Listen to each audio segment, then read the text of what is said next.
Hey everybody, it's Adam, just getting lost in my playing. I've got an experiment I'm going to make at some point. I'm going to play for 1 hour straight. My lips right now can't take it, but at some point I'm going to just turn on the camera, maybe I'll do it live on Facebook, and just play for an hour. And probably just one uninterrupted, groove. So what did I just do there? I'm a big one for like doing it and then trying to figure out what I just did. What did I just do there? Well, in the middle I threw a little bit of the theme song for the Wild Wild West. Maybe you figured that out. It has an overblow in it. It's kind of cool. I did it wrong for years when I didn't know how to overblow. I used to go...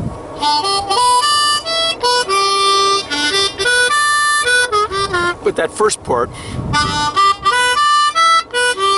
But actually it's... Sounds much cooler, much hipper.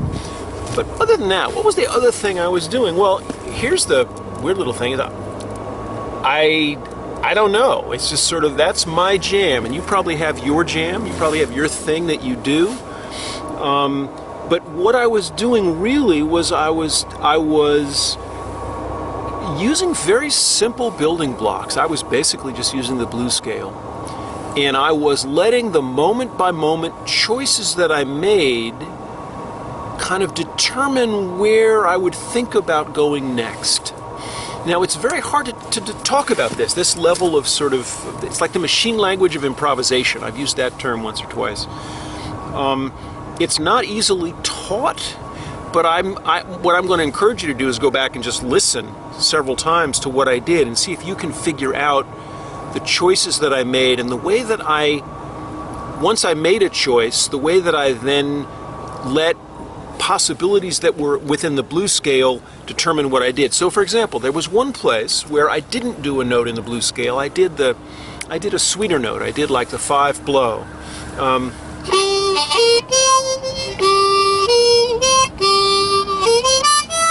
Like that, right? I went up to the 5 blow. Now what I knew is that I wanted to then, as a sort of call and response, I wanted to respond, and I'm here in a public park, by the way, which is why I keep turning and looking. But that's being fully present where you are. And that's part of authentic improvisation. Now my improvisations are not particularly complicated. I'm not a jazz guy. I can't think with multiple sort of shifting chord progressions. In fact, I'm best, and I think really you could say maybe there were 2 chords behind what I played. Maybe it was just 1 chord. I kind of implied the 4 chord at a certain point, but I didn't, there's nothing behind me. When I was a one-man band, of course, this type of solo playing becomes really useful. Put a beat behind it and something significant begins to happen. And by the way, the light's going down. I kind of like that. It means that we're kind of heading towards dusk. So often with me, it just starts by taking 2 or 3 or 4 notes in the blues scale. You got to make them sound right. So that's number 1. You want called the Gussow sound. You've got to make those blue notes sound right.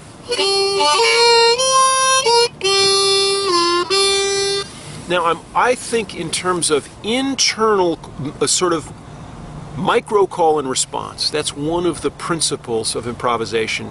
And by the way, if you went to my website, Modern Blues Harmonica, you're going to find a grand total of 1 video and tab, just a video, it doesn't even have a tab, called Harmony for Improvisation. That word improvisation really doesn't show up as much as it should. That's because I think it's really hard to teach. And it's one reason why if you were to search out all my videos on YouTube, if you put in Gussow improvisation, you're going to find that on this video, not a whole lot of others. Why? Because I think it's incredibly hard to teach.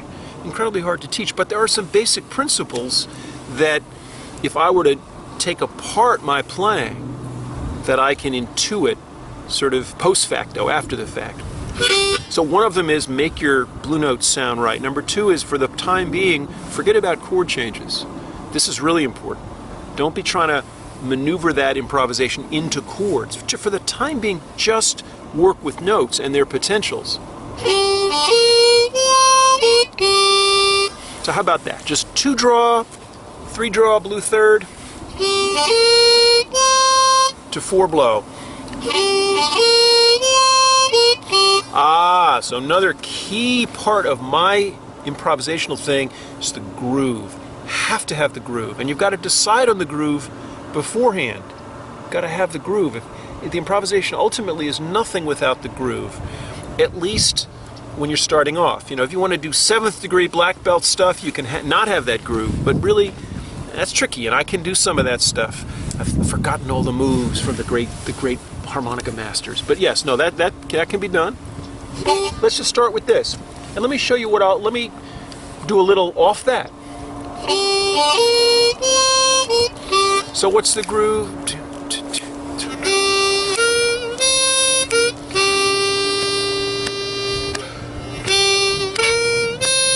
Now what I wanted to do was, what did I do there? Well, instead of just going, I would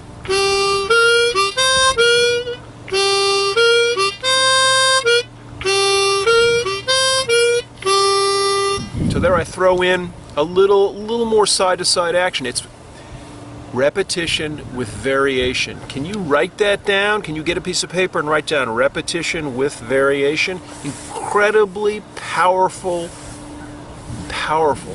It goes right alongside call and response. It's repetition with variation.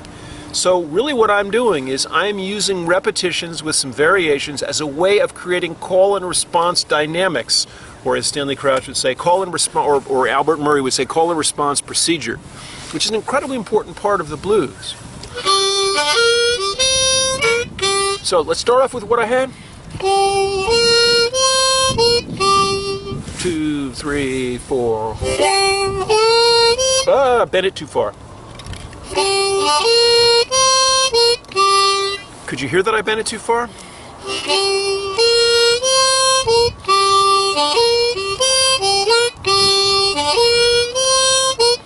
Now, what I find is that, and it's so easy to think if I'm going to improvise and it's going to be just notes, then like it's either this hole or this hole or this hole, but no, that's not it at all, because where you hit the note relative to the beat can change the whole thing.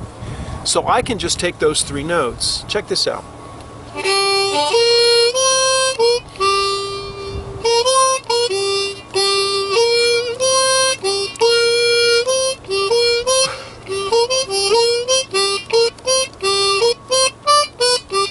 Well then I wanted another note, right? But suddenly I went with this particular rhythmic jag. So the rhythmic concept is really important, the rhythmic concept.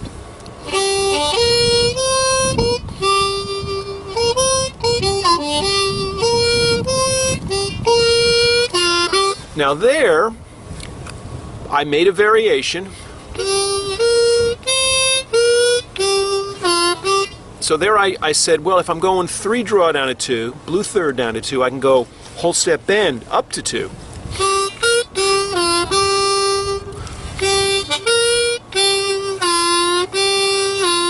How about that motif?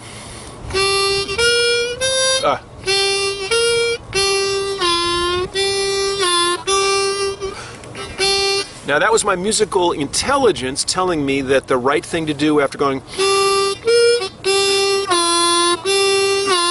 was to come in again with that 2-draw bend with that timing. Now, how did I get so that was the thing that my musical imagination knew would work there? About 40 years, right? And so it's not easy to put these things in there. They come after long practice, after many gigs, many solos, hours and hours and hundreds of hours. And then eventually you kind of know what you got to work with. And then if you're woodshedded properly, then you can do it the moment it occurs to you. And if you're lucky and you're having a good night, that stuff occurs to you. And if you're really lucky, then it just flows. And if you got just the right shot of Maker's Mark, I'm stone cold sober right now, but if you have that right shot and you're warmed up and you've done all your practicing, and then maybe it'll start to flow. And maybe it'll flow, and this is how you'll know you're really improvising. It'll flow somewhere you've never been, and you will be forced to try something you've never done, right? I mean, that's the obvious thing that would happen if you were really improvising, right? I mean, isn't that what would happen? Can we do it right now? Isn't that exactly what would happen?